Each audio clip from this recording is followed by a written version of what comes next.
Hello students, welcome to my channel. आज हम discuss करेंगे एक्सरसाइज 3.1 का question number 6। Find the value of X Y and Z from the following equations. These are the first question, second question and third question. First question में तो बहुत easy है। क्या है? अगर जब दो मैट्रिक्स इक्वल होते हैं उनका कॉरेस्पॉन्डिंग एलिमेंट इक्वल होता है। तो क्या पहला question, when two matrix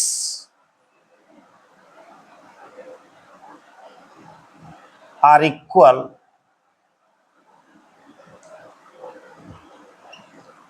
their corresponding elements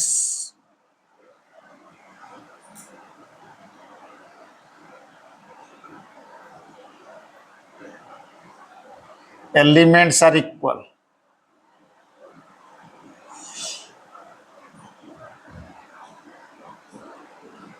तो ये 4 का कॉरेस्पॉन्डिंग एलिमेंट कौन है? y। तो y इक्वल टू 4 होगा।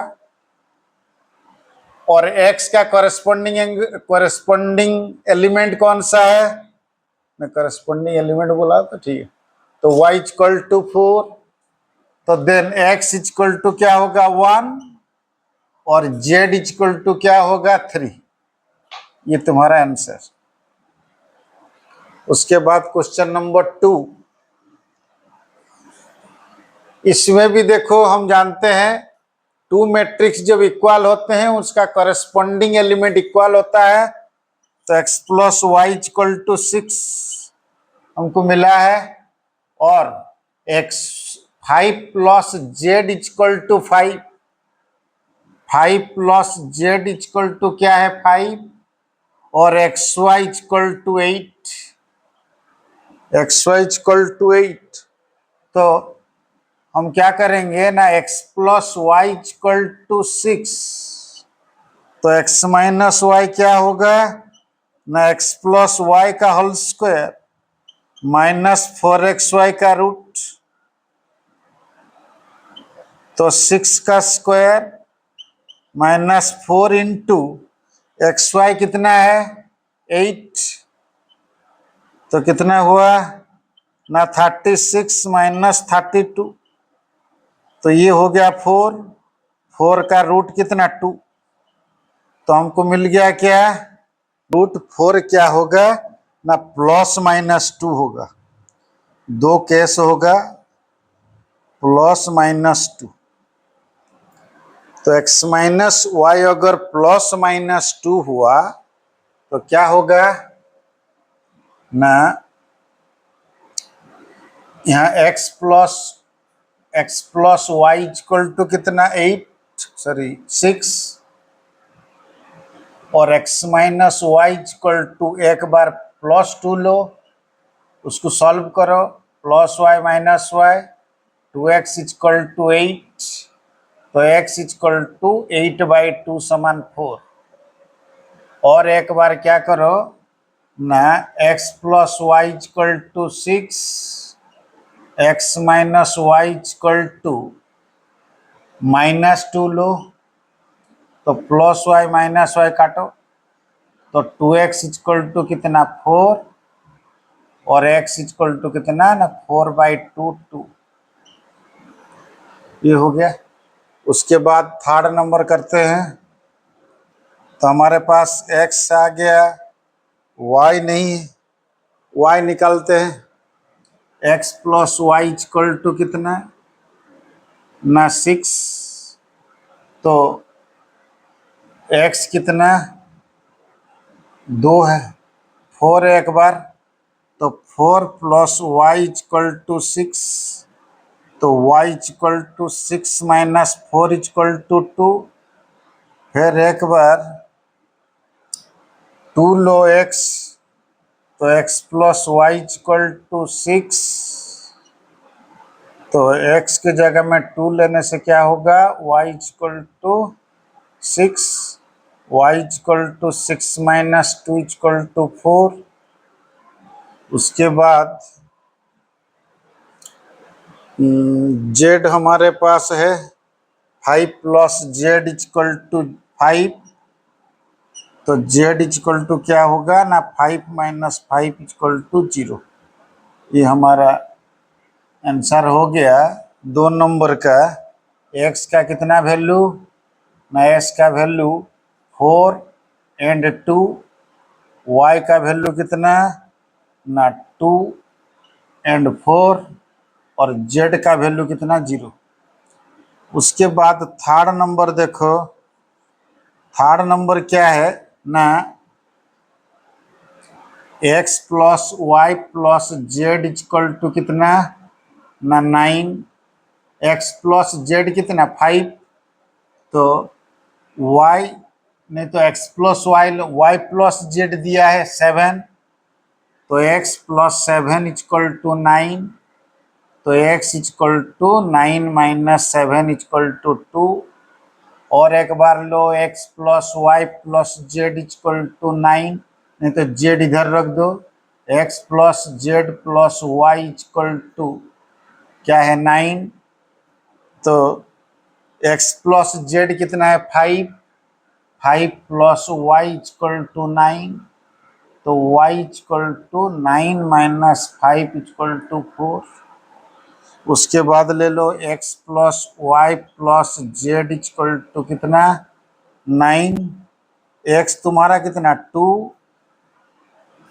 और वाई कितना 4, और जेड को जेड रखो 9, तो क्या होगा z equal to 9 minus 6 equal to 3, तो x equal to 2, y equal to 4 और जेड इक्वल टू 3। ये तुम्हारा answer. Question number 7, find the value of a b c and d from the equation a minus b 2a plus c 2a minus b 3c plus d. ये एक 2x2 matrix है, ये भी एक 2x2 matrix है, -1 5 0 30। तब अगर दो मैट्रिक्स इक्वल हो जाते हैं तो उनका करस्पॉन्डिंग एलिमेंट इक्वल होते हैं, तो क्या होगा ना a minus b equal to -1, 2a plus c equal to 5, 2a minus b equal to 0 और 3c plus d equal to 13। ये 4 इक्वेशंस लेकर हम 4 वेरिएबल निकाल लेंगे। तो क्या है देखो, अगर दो मैट्रिक्स इक्वल होते हैं, उनका करस्पॉन्डिंग एलिमेंट इक्वल होते हैं, तो a minus b equal to -1, 2a plus c equal to 5, 2a minus b equal to 0, 3c plus d equal to 13। तो हम ये दो इक्वेशन को ले जाते हैं, a minus b equal to -1 और 2a minus b equal to 0, तो उसमें सिंबल चेंज कर दो, तो ये प्लस भी माइनस भी कट जाएगा, minus a equal to -1, a equal to क्या होगा 1। ऐसे ही ए माइनस बी में डाल दो उसको, a minus b equal to -1, तो 1 minus b equal to -1, then minus b equal to -1 minus b equal to -2, तो बी माइनस माइनस कैंसिल, तो बी इक्वल टू 2। फिर उसको सेकेंड इक्वेशन में डालो, क्योंकि ए का वैल्यू निकल गया है, तो 2a plus c equal to क्या है 5, तो ये कितना 1, 2 into 1 plus c equal to 5, then 2 plus c equal to 5, then c equal to 5 minus 2, then c equal to 3। ऐसे ही सी भाग का वैल्यू निकल गया है, वो फोर्थ इक्वेशन में सी का वैल्यू डाल दो, तो क्या होगा 3 into 3 plus d equal to 13, 9 plus d equal to 13, तो डी इक्वल टू क्या होगा 13 माइनस 9 समान 4। तो तुम्हारा ए का वैल्यू कितना हुआ 1, बी का वैल्यू 2, सी का वैल्यू 3 और डी का वैल्यू 4। देखो ये स्क्वायर, ये एक मल्टीपल चॉइस है, ये एक मल्टीपल चॉइस है। तो यहाँ क्या है, यहाँ जो मैट्रिक्स दिया है वो m cross n। Square matrix किसको कहते हैं? जिसका रो और कॉलम दोनों समान होते हैं, इक्वल होते हैं, उसी को क्या कहते हैं? Square matrix. तो हमारा ऑप्शन क्या होगा? सी होगा, m equal to n। Exercise 3.1 question number 9, which of given values x and y make the following pair of matrices equal? तो देखो यहाँ क्या है ना, ये जो दो मैट्रिक्स दिया है वो बोल रहा है x का और y का कौन सा वैल्यू होने से ये दोनों मैट्रिक्सेस इक्वल होंगे। तो यहाँ देखो, पहले हम इक्वल ले लेते हैं, उसके बाद अगर x का और y का एक एक वैल्यू निकल गया तो वो इक्वल हो जाएगा, मगर x का अगर डबल वैल्यू निकल गया तो वो नहीं हो सकता। तो पहले देखो 3x प्लस 7 इक्वल टू कितना है? 0। तो 3x equal to -7, x equal to -7/3। इधर देखो y plus 1 equal to 8, y equal to कितना है? 8 - 1, y इक्वल टू 7 और y - 2 equal to 5, y equal to 5 plus 2, तो y equal to 7, 2 - 3x equal to 8। तो क्या होगा ना, -3x इक्वल टू 8 - 2, तो -3x equal to 6, then x equal to -6/3 समान -2। यहाँ देखो y का वैल्यू इक्वल निकला है मगर x का वैल्यू अलग अलग निकला है, तो इसीलिए ये इक्वल नहीं हो सकता। आंसर होगा b, not possible to find the number of all possible matrices. Question number 10, the number of all possible matrices of order 3 cross 3 with each entry 0 और 1 each। तो यहाँ देखो क्या दिया है ना, एक मैट्रिसेस क्या दिया है ना, 3/3, मतलब 3 क्रॉस 3, तो मतलब उसमें कितना है? 9 एलिमेंट्स। 9 एलिमेंट्स को